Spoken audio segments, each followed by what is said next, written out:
Welcome to ILTV's Insider. I'm Aaron Porras, and today we return to the ongoing crisis between Israel and the Palestinians as thousands of rockets continue to rain down on Israeli civilian communities, and the IDF responding with targeted airstrikes against Hamas and Palestinian Islamic Jihad, having allegedly killed over 150 terrorists already. Israeli Prime Minister Benjamin Netanyahu saying that Israel will continue as long as is necessary. סיימתי עכשיו הערכת מצב ואישור תוכניות מבצעיות עם שר הביטחון, הרמטכ"ל, ראש השב"כ, ראש המוסד וראש המל"ל. ההנחיה היא להמשיך להכות במטרות הטרור. צה"ל עושה זאת היטב. היום הוא חיסל עוד מפקד בכיר של הג'יהאד האסלאמי. פגענו ביחידה הימית של החמאס, וגם ממשיכים להכות בתווך התת-קרקעי במטרו של החמאס. ויש עוד מטרות. אנחנו נמשיך לפעול ככל שידרש כדי להשיב את השקט והביטחון לכל תושבי ישראל. Joining us to discuss now is Director of the Project on Regional Middle East Developments and former Director General for the Ministry of International Affairs, Reserve General Yossi Kuperwasser, expert on international relations with the Jerusalem Institute on Strategy and Security, and former head of the Foreign Relations Directorate with the Israeli Prime Minister's National Security Council, Miki Aronson, and finally, former commander of the Israeli Tel Aviv Air Force Base, Brigadier General in the Reserves, Relik Shafir. Thank you, all three of you, for being with us today. It's an honor to have you. Now, I'm going to start actually with you, Relik, being from the Air Force, from the Israeli Air Force. What can you tell us about how Israel targets in Gaza? Why can we trust, say, the IDF's numbers over Hamas's in terms of the death toll? How do you know that what you're hitting is a terrorist target? I think the question of reliability is very personal. If you trust Hamas, then you will probably not trust what we are saying. But the Air Force has a chain of command and a change of decision-making where it starts off from low-level officers and climbs up to the commander of the Air Force, where each target is closely analyzed with the intelligence that we have on it, whether it's viable as a target. And meaning viable as a target is that it contains infrastructure, either command and control systems, training systems for Hamas in that particular area, building, or underground tunnel. Let's take an example of an underground tunnel. These have been studied for a long time. It's difficult to know where they are. So when the Air Force bombs those targets, it uses long proximity fuse, means that the bomb will explode about 30 to 60 feet below the ground. That means that if there's no cavity in there, the bomb will have very little effect. But if there's a cavity, such as a tunnel, it will destroy the tunnel. And so sometimes there's collateral damage that could happen hundreds of feet away, depending where the tunnel goes. But this is a viable target because Hamas built an underground city. These are the Air Force targets. We do not bomb areas that are close to civilians without letting them know ahead of time that they're in a proximity of a command and control system or a Hamas stronghold, or even when we find a missile that is about to be shot and the crew drops a bomb on that missile, the people around it should know that they are being actually targeted by Hamas for being around that missile shot. So we can show, but it doesn't mean that we will show all the information, that intelligence that we have, that we're consistent in taking out Hamas strongholds, tunnels, and munition depots. And unfortunately, sometimes there's collateral damage, but this is something that Hamas inflicts on its own. All right, so General Kuperwasser, I want to bring you into this as well. And in a similar vein, I think one of the more jarring situations of civilians being mixed with Hamas targets was with the AP and the Al Jazeera media offices that were destroyed not long ago. Again, right now we're hearing from, say, the United States, especially Secretary of State Antony Blinken asking for a little evidence, a little more proof that Hamas really was present in that building and that we weren't just randomly targeting journalists. What proof would satisfy that request? First of all, thank you for having me. And secondly, I think that it's obvious what is needed in cases like that. We cannot share the information with the public, but definitely with our American friends, we can share this information. I think this information was shared already with the intelligence organizations in the United States. It's a sensitive information, but we can prove, and this has been proven, that the military intelligence of the Hamas had their officers and their infrastructure in that building.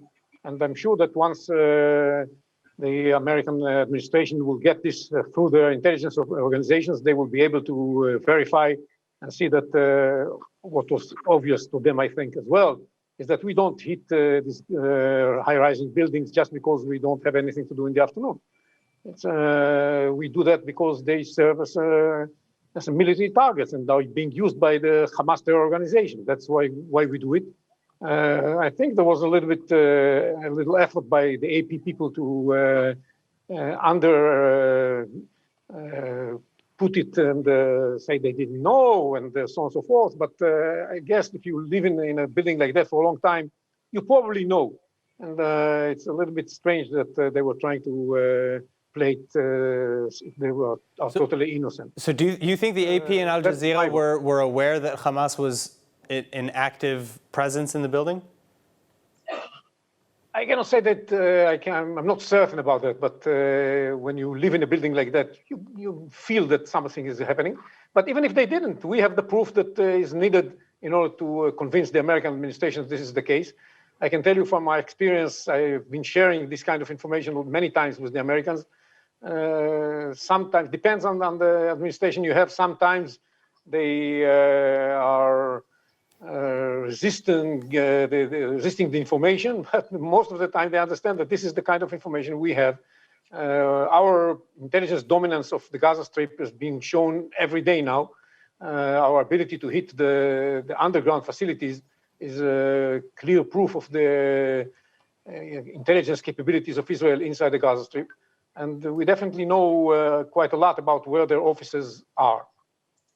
Okay, now, Mickey, I want to bring you in. We haven't heard from you just yet.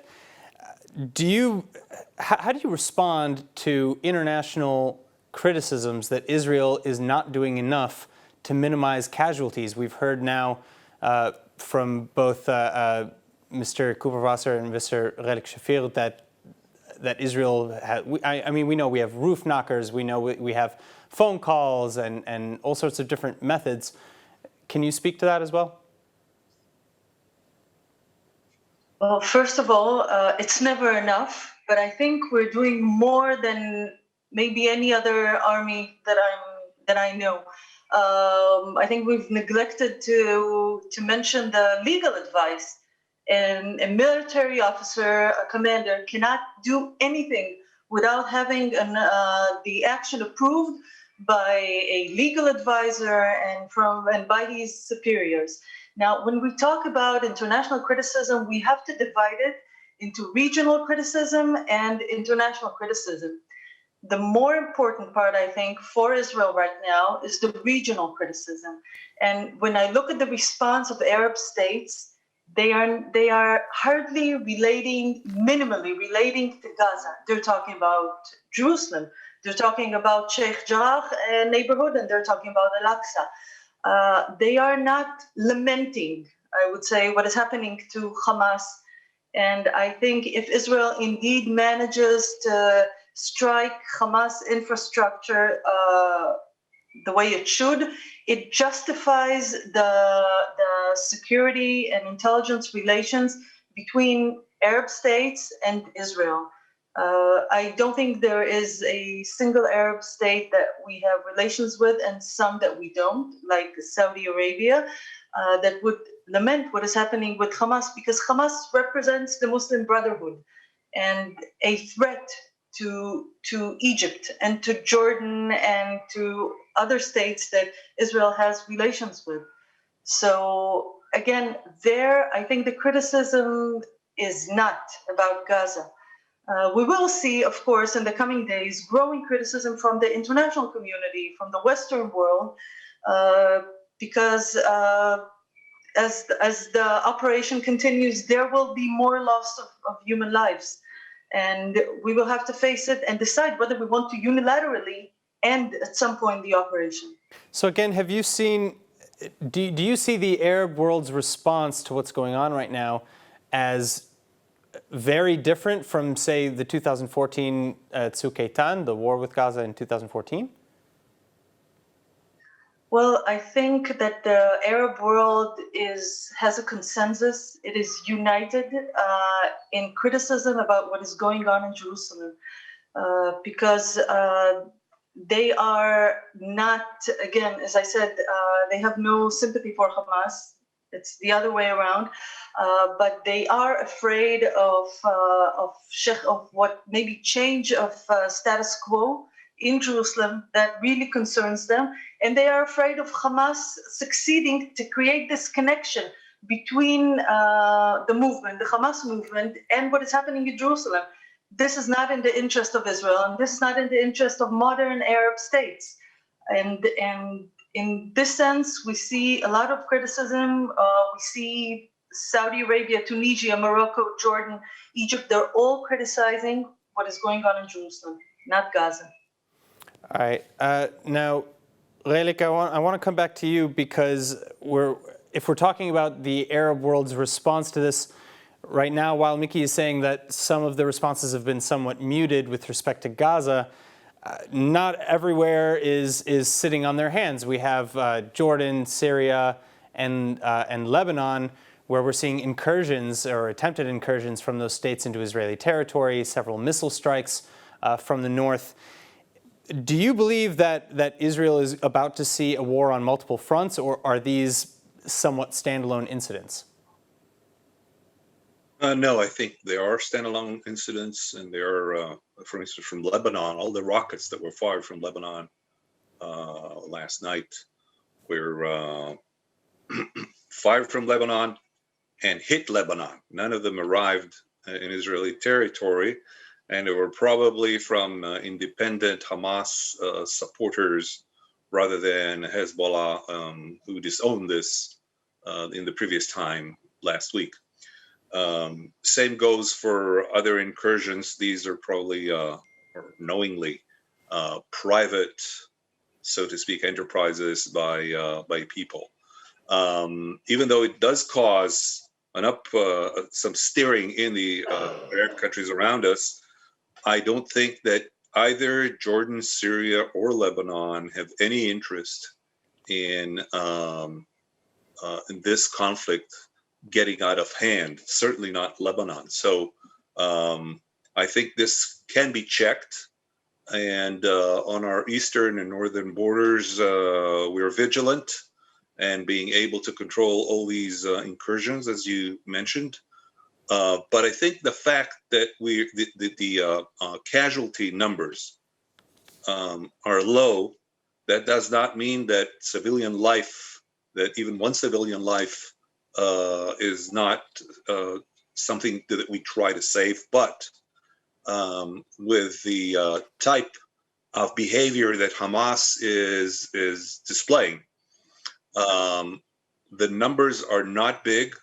And some of these numbers were actually casualties of Hamas shooting missiles and the missiles dropping within Gaza itself. About 20 of those in the beginning days of the campaign. So all in all, I think the answer to your question would be that these incursions are under control, no interest by any side to launch a wider type of conflict. And I think whoever is looking at what's happening in Gaza, and this is a message to Hezbollah as well, will not want to start a war and see its own citizens or make his own citizens go through that kind of havoc. General Kupperwasser, same vein, Jordanian Palestinians are trying to breach the border, as I mentioned, some, if not many, calling for the dissolution of peace agreements between Israel and Jordan. Do you see that as a growing sentiment, or are there cooler heads in charge?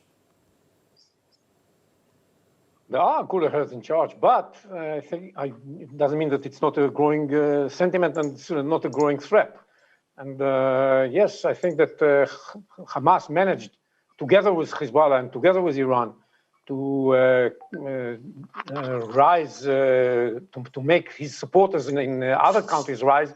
The biggest success they had was inside Israel itself, was their success in making the people that are affiliated with Hamas, like the northern chapter of the Muslim Brotherhood in Israel, the Muslim movement, to go to the streets and carry out all kinds of violent demonstrations. That's something that is very much in line with what Hamas wants to see happening.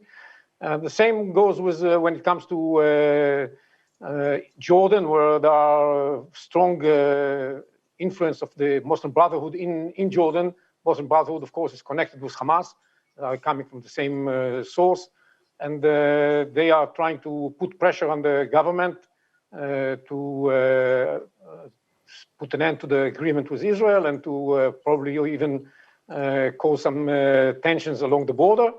And this is something that is putting the regime in Jordan under pressure. It's something to be worried about. And I think that they can deal with that, but it's not that easy for them, especially as the topic that the Hamas chose, to gather everybody around, is the sensitive topic of Jerusalem, which is most sensitive for the Jordanians themselves, as they have all kinds of claims about Jerusalem. So this makes this entire issue very sensitive. And as Miki said, the international community maybe cares less about it, but the Arabs are more interested in what's happening in Jerusalem. And the issue that Hamas picked as the pretext for this operation is of course, playing into their hands, unfortunately. We have to be very careful on the one hand, but not to give in on any of those issues, because if we do, we actually give Hamas a success it doesn't deserve for its terror activities. And that's why we have to be very clear and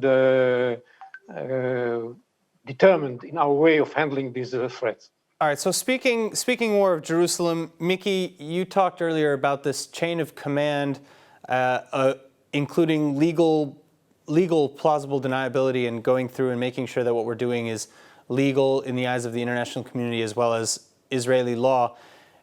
Do actions in Jerusalem follow that same process? For example, going into the Temple Mount when there are riots and bottles and things being thrown at security officers, or even with respect to evictions in Sheikh Jarrah? Well, I'll overturn your question, Aaron, because I'm no legal expert, happily.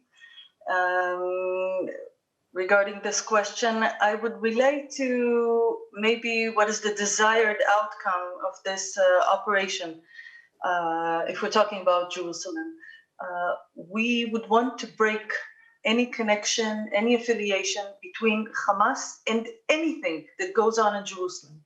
On the other hand, we wouldn't like to strengthen the connection between the Palestinian Authority and what goes on in Jerusalem. What we would want is to pay respect and give a role to the moderate Arab states, which we have relations with. First and foremost, Jordan. We have to stress that Jordan is the guardian of the Muslim holy places, as agreed in the peace agreement. And we have to stress that any gesture we do, anything, is related to those Arab states and not to Hamas, and also not to the Palestinian Authority, because they cannot give us anything. They cannot pay us anything. I'm not talking about financial, of course. And we should stress the fact that we can improve maybe infrastructure in the Arab neighborhoods, maybe preserve status quo. But this is thanks to the fact that we were approached by our Arab moderate states friends or allies. And I think they can reward us. They can, not with complete normalization with Saudi Arabia, for example, or Oman, but there are gestures, there are rewards that we can take. And this should be given in exchange for something, but definitely not dealing with Hamas. If I may add a small point about the Northern Front, in a very ironic way, this is very good that this round of hostilities took place right now, because we are significantly weakening Hamas. And if we have to face a Northern Front, which currently we don't, and Hamas will aspire to open a second front, we will handle it much better. We do not see currently a second front in the north. Assad despises Hamas, and where Hezbollah is concerned, we see demonstrations. A guy tried to cross the fence. It didn't end well, but this is it. So next time there's a round of hostilities, we can control the timing of that round. And there will be another round of hostilities with Gaza. More to that, there have been a lot of criticisms about disproportionate use of force with respect to Hamas in Gaza. How far is too far when it comes to hobbling Hamas's military or otherwise injuring Hamas's ability to operate? This is very simple. If they do not want us to use any force, they should stop firing rockets at our civilians. This is the equation, nothing else. Again, Israel is doing as much as possible to prevent loss of civilian lives, to prevent collateral damage. But it has to be very clear that as long as there is capacity by Hamas and willingness to shoot at our territory, to shoot at our civilians, this endless round of rocket barrage at our cities, there will be a forceful response. If we manage to weaken them now, again, in this round, we will definitely be better off in the next round, which, unfortunately, as I said, and I think everybody here would agree, will be coming. All right. With that, unfortunately, we have to end it. Thank you again, Brigadier General Shafir, General Kupawasser, and Ms. Miki Aronson for joining us. It was a pleasure to have you on. I'm Aaron Porras, and please tune in next time on Insider for more on everything Israel. If there's a topic that you'd like us to cover next, let us know about it in the comment sections online. And finally, for more news from Israel, follow ILTV on Facebook and on Instagram, and subscribe to our YouTube and ILTV.tv channels. Thank you so much. Be well. We'll see you soon.